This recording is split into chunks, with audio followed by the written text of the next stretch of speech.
Crafting memorable characters is one of the things J.K. Rowling does best, even the stranger ones. Welcome to WatchMojo.com, and today we're counting down our picks for the top 10 weirdest Harry Potter characters. Who are you? Rubius Hagrid, keeper of keys and grounds at Hogwarts. Before we begin...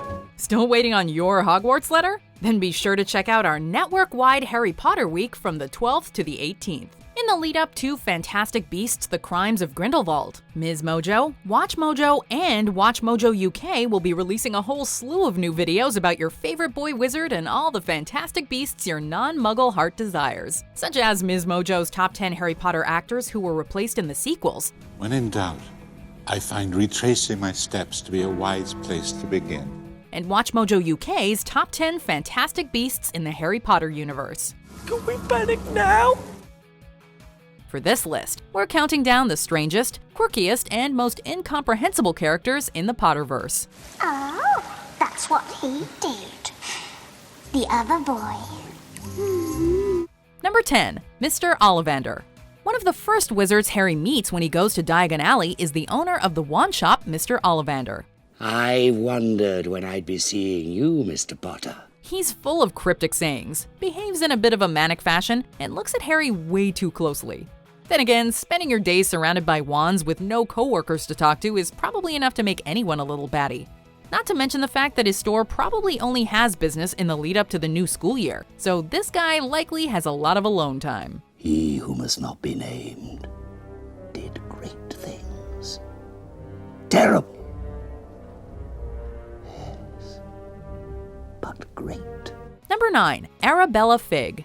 When readers of the books were first introduced to Mrs. Fig, she was just Harry's strange neighbor who liked to regale him with stories about her many cats. Jump forward to the 5th installment of the series, however, and we find out that oddball Arabella Fig is far more than a quirky resident of Little Whinging. She's actually a squib who's been charged with watching over Harry while he's with the Dursleys. After you know who killed that poor Diggory boy last year, did you expect him to let you go wandering around on your own? Good Lord, boy.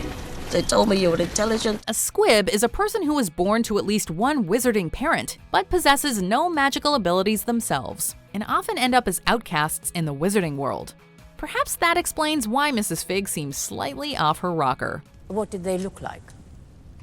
Well, one of them was very large, and the other rather skinny.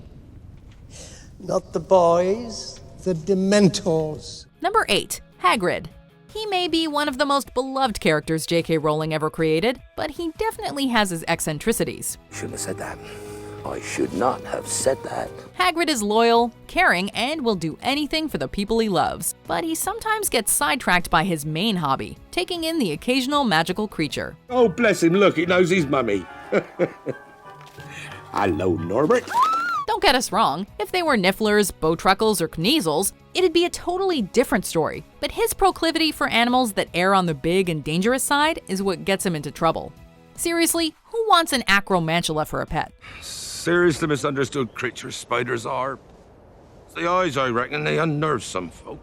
Not to mention the pincers. Number 7. Nearly Headless Nick. You're nearly Headless Nick. I prefer Sir Nicholas, if you don't mind. To start with, he's a ghost.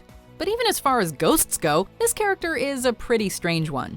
Sir Nicholas de Mimsy Porpington, better known as Nearly Headless Nick, is the Gryffindor house ghost who bemoans the fact that he was never properly beheaded during his execution. How can you be nearly headless? Like this. In one chapter in the books that doesn't appear in the movies, Nick throws himself a Death Day party that he invites Harry, Ron, and Hermione to.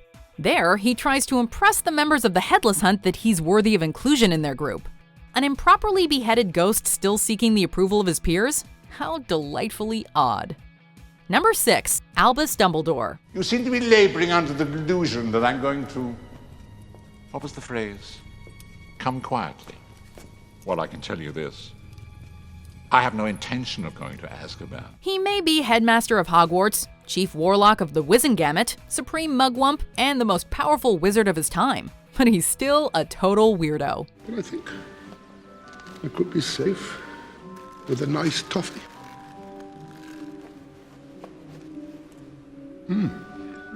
A lot.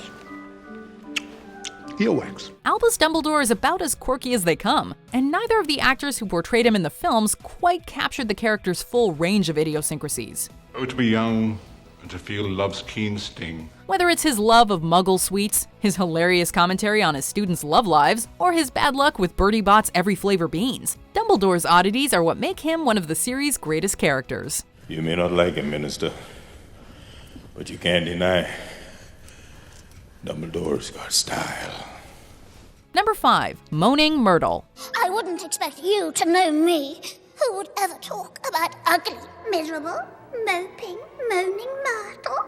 The second ghost to make it on our list, this character is strange in a way that's entirely her own. After being killed during her school days by the basilisk that calls the Chamber of Secrets home, she's taken to haunting a girl's lavatory at Hogwarts. And then I heard somebody come in. Who was it, Myrtle? I don't know.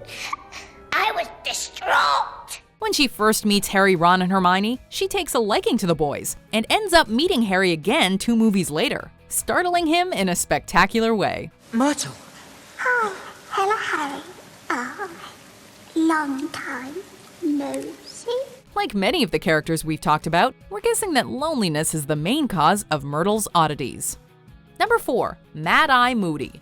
It's not kind to speak ill of the dead, but there's no denying that this character was pretty peculiar. Even when you consider that our first impression of him is tainted by the fact that he was actually being impersonated by a dark wizard using Polyjuice Potion, the real MadEye Moody ends up being pretty bizarre in his own right. Yeah, he's absolutely gorgeous. Let's say we get undercover before someone murders him. He's got a peg leg, one magical eye, is missing part of his nose, and has a tendency to be suspicious of everything that comes his way, usually with good reason. All right, we'll have time for a cozy catch-up later. We've got to get the hell out of here. And soon. Potter, you're underage. Number 3. Dobby. From the moment Harry first encounters this house elf in his room on Privet Drive, he knows something strange is afoot. Harry Potter. No one could have predicted just how much havoc Dobby would wreak on Harry's life, all in the name of keeping him safe.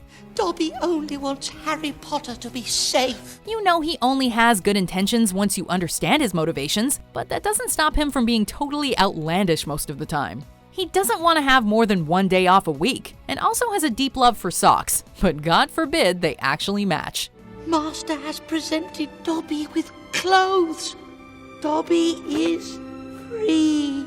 Number 2. Professor Trelawney. I am Professor Trelawney. Together we shall cast ourselves into the future. In their 3rd year, Harry, Ron, and Hermione all add a new class to their course load, Divination. Their teacher is Professor Trelawney, a woman whose head seems firmly situated in the clouds. My dear, you have the Grim. She loves to make predictions about Harry's imminent demise, and while most of her premonitions seem to be completely fabricated, she does occasionally make a prophecy that comes to fruition. By the time Umbridge tries to kick her out of Hogwarts in the 5th movie, we'd come to sympathize with her, despite how strangely she behaves. I can't do this. Actually, I can. Number 1. Luna Lovegood. Everyone that says Luna Lovegood. One of the series' biggest fan-favorite characters also happens to be the most bizarre. When we first meet Luna Looney Lovegood, she's reading a magazine upside down, wearing her radish earrings and talking about nargles. You're not going mad. I can see them too. You're just as sane as I am. Her whimsy is what makes her so lovable, and the fact that she couldn't care less what other people think makes her a great companion for Harry. Of course, after meeting her father, we know exactly where she gets it from.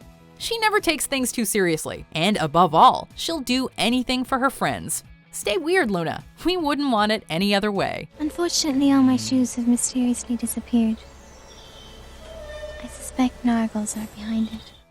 Do you agree with our picks? Check out these other great clips from WatchMojo, and be sure to subscribe and ring the bell to be notified about our latest videos.